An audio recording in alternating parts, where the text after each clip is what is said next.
नमस्कार, सबका हार्दिक स्वागत। बढ़ते हैं अगले पाठ की ओर। पाठ संख्या 39, विषय पूर्व जन्म शाप। पूर्व जन्म शाप के अंतर्गत आने वाले प्रेत शाप के हम पीछे एक पाठ दिया, ये उसका दूसरा पाठ है। पिछले पाठ में हमने प्रारंभ के 3 श्लोक लिए, 4 श्लोक ये हैं और इसके बाद 3 या 4 श्लोक और हैं जो अगले पाठ में लेकर समाप्त कर दिया जाएगा। पाठ को क्रम से पढ़ेंगे तो सारे विषय के बारे में पूर्ण जानकारी प्राप्त होगी। हमारा पर्पस जो वैदिक शास्त्रों में ज्ञान है उनको आपके आगे रखना कि हकीकत क्या है, असलियत क्या है। हम कोई तंत्र मंत्र या कोई ऐसा टोना टोटके की बात नहीं करते, सीधे और सीधे हम शास्त्रों की बात करते हैं। कई बार जो सच्चाई है वो काफ़ी हद तक कई बार हजम नहीं आती है। कोई बात नहीं, मेरा फर्ज है आपके सामने हकीकत रखना कि ये श्लोक हैं, ये कहते हैं। मानना या ना मानना आपके ऊपर है। बढ़ते हैं विषय की ओर। विषय है हमारा प्रेत शाप से संतान हानि योग, हीन योग, संतानहीनता योग। ये पूर्व जन्म शाप के अंतर्गत आने वाले 8 के 8 जो शाप हैं, चाहे सर्प शाप है, पितृ है, मातृ है, मातुल्य है, ब्रह्म शाप है, प्रेत शाप है, पत्नी शाप है, इन सब के तहत हानि किस चीज़ की होती है? संतान की। सुत क्षय। सुत का अर्थ पुत्र, सुता का अर्थ पुत्री। पहले पुत्र प्रधान समय था, उसमें पुत्र की ही बात होती थी, मगर आजकल सभी के यहाँ 1 या 2 संतान होती है। वो कहता पुत्र हो या पुत्री कोई अंतर नहीं और होना भी नहीं चाहिए। तो इसलिए हमें इसे सुत क्षय को संतान हानि के तौर पर ही लेना चाहिए। पहले श्लोक में क्या कहते हैं पराशर? पहले ये देखते हैं। लग्ने पापे व्यय भानु। लग्ने पापे, पापे का अर्थ है अशुभ ग्रह, क्रूर ग्रह। अशुभ ग्रह कौन कौन से? 5 ग्रह हैं, सूर्य, मंगल, शनि, राहु और केतु। ये नैसर्गिक तौर पे अशुभ ग्रह हैं, पाप ग्रह हैं। लग्ने पापे, इनमें से कोई भी पाप ग्रह कहाँ बैठा हो? लगन में, लगन में बैठा हो। व्यय भानो, भानु का अर्थ है सूर्य, व्यय का अर्थ है 12वें भाव।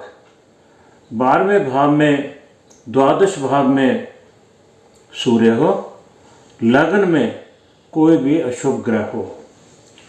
सुते, सुते पुत्रे से, पंचमे से, पंचम भाव को ही कहते हैं सुत, सुते। सुत भाव, पंचम भाव, ये पुत्र भाव यही है, पंचम भाव। सुते 4 आर्की सोमजा, सोमजा, 4 अर्की सोमजा। 4 अर्की का अर्थ है मंगल। 4 अर्की का अर्थ है मंगल, मंगल, शनि, सोमजा, बुध। 4 आर्की मंगल और शनि, सोमजा, बुध, ये कहाँ पे बैठे हो? सुत स्थान में, पंचम में।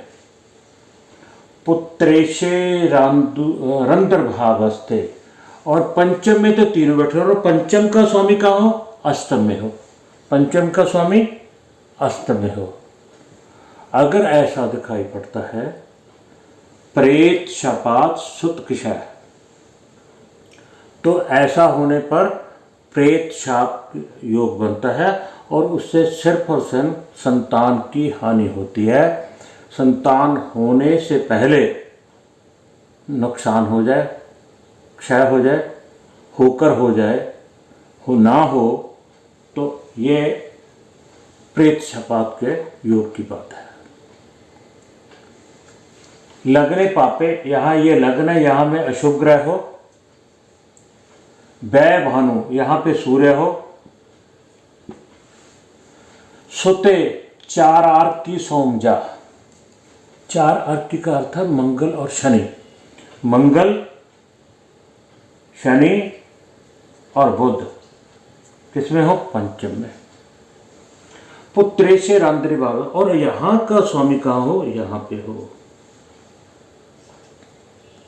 तो ऐसा होने पर प्रेत शपात का योग बनता है और उससे संतान की हानि होती है। बढ़ते हैं दूसरे श्लोक की ओर। दूसरे श्लोक में क्या लिखा है पराशर जी महाराज ने, वो लिखते हैं लग्ने स्वर भानुना, स्वर भानुना, लग्ने स्वर भानुना का अर्थ है राहु, लगन में कौन हो, राहु। स्वर भानुना पुत्रस्ते भानु नंदने, पुत्रस्ते भानु नंदने, सूर्य पुत्र कौन है, शनि, पुत्र पुत्र पुत्र स्थान में यहां पर कौन है, शनि। राहु लगन में, शनि पंचम में। अगली लाइन में क्या लिखा है, गुरोच नाश राशि स्थे, गुरु जो है, गुरु कौन है, पुत्र और पति दोनों का कारक है, पंचम का कारक है। गुरोच नाश राशि स्थे, और ये गुरु कहाँ चले गया, नाश राशि से मतलब अष्टम में चला गया। लगन में राहु, पंचम में शनि, गुरु अष्टम में। अगर ऐसा होता है प्रेत शपात शुत क्षय, अगर ऐसा है तो ये प्रेत शपात का योग बनता है और इससे संतान की हानि होती है। एक बार फिर, लग्ने स्वर्भानुना, स्वर्भानुना राहु, स्वर्भानुना राहु युक्त, लग्ने स्वर्भानुना युते, लगन बिच राहु हुए, पुत्रस्ते भानुनंदने, और पंचम में भानुनंदन सूर्यपुत्र शनि, और गुरेच नाश राशि थे, और गुरु जो है अष्टम में गया हुआ हो तो प्रेत शपात का योग बनता है, जिससे सिर्फ और सिर्फ संतान की हानि होती है। अगले श्लोक में लिखते हैं लग्ने राहु, लग्ने राहु राहो स शुक्रेज्य चंद्रमंद युते तथा, लगन में राहु, लगन में राहु शुक्रेज्य शुक्र और गुरु के साथ, चंद्रे मंद युते, चंद्रमा और शनि भी वहां पे युक्त हो, यानी 5 ग्रह हो गए वहां, कहां में, लगन में। लग्ने राहु शुक्रेज्य, शुक्रेज्य शुक्र और गुरु, चंद्रे मंद युते तथा, चंद्रमा और शनि के साथ युक्त हो। राहु गुरु शुक्रेज्य शुक्र और गुरु के साथ, और साथ में चंद्रमा और शनि भी की भी युति हो, कहाँ पे हो, लगन में, लगन में, लगने। लग्नेशे मृत्यु राशि थे, लग्नेशे मृत्यु राशि थे, मृत्यु राशि थे अष्टम भाव में, अष्टम भाव में कौन, लगनेशे, लगन का स्वामी तो यहाँ आ जाए, यहाँ पे कौन है, राहु, शुक्र, शनि और चंद्र और गुरु, ये 5 ग्रह लगन में हो, और लगन का स्वामी कहाँ हो, अष्टम में हो। लगन का स्वामी कौन हो, कहाँ हो, अष्टम में हो। अब तो क्या होता है, प्रेत शपात सुत क्षय, ऐसा दिखाई पड़ने पर हमें समझ लेना चाहिए कि ये प्रेत शाप का योग बनता है और इससे संतान की हानि होती है, सिर्फ और सिर्फ संतान की, ना कि शादी में लेट या कोई बिजनेस में कोई प्रॉब्लम, प्रमोशन का ना होना, ट्रांसफ़र का ना होना, बहनों भाइयों से कोई झगड़ा होना, ऐसा कुछ नहीं है। सिर्फ और सिर्फ संतान की हानि होती है। संतान होने से पूर्व क्षय हो जाए, ना हो या होकर उसकी क्षय हो जाए, मृत्यु हो जाए, तो ऐसे योग से प्रेत शापात योग बनता है और संतान की हानि होती है। हमें ऐसा ही समझना चाहिए, श्लोकों में यही कहा गया है। चौथा श्लोक आज के पाठ का, पुत्र धीपे नीचे। पुत्र धीपे कौन है? पंचम का स्वामी नीच।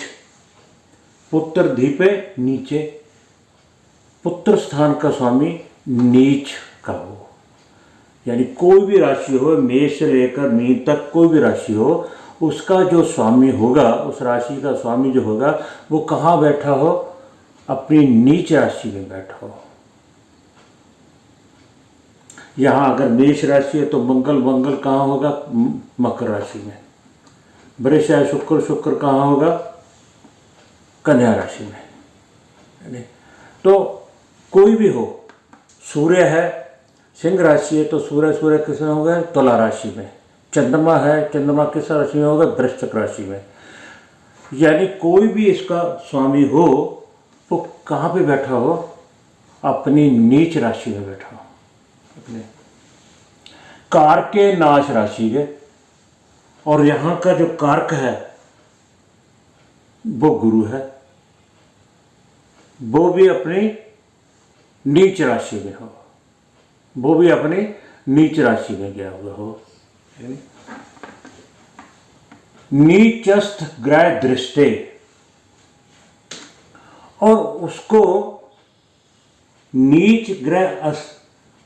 नीचस्थ ग्रह दृष्टे, और नीच राशि में बैठे ग्रह उनको दृष्टि दे रहे हो। पंचम का स्वामी नीच राशि में बैठा हो, पुत्र का कारक, संतान का कारक, पंचम का कारक गुरु कहाँ हो? अपनी नीच राशि में हो, और उनको नीच राशि में बैठकर ग्रह दृष्टि दे रहे हो, तो प्रेत शापात सुतक्षय। तो ऐसा होने पर प्रेत शाप का योग बनता है और उसे सुतक्षय, सिर्फ और सिर्फ संतान की हानि होती है, सिर्फ और सिर्फ संतान की हानि होती है। ऐसा पार्षद जी ने बताया है। ये 4 श्लोक ये है, 3 श्लोक हमने पहले कर लिए, 3 या 4 श्लोक और होंगे, नहीं? उसके बाद प्रेत शापात के उपाय के श्लोक होंगे। इस पाठ में इतना ही। आप सबका बहुत बहुत धन्यवाद। कृपया वीडियो को लाइक और सब्सक्राइब शेयर जरूर कीजिएगा। एक बार फिर से धन्यवाद।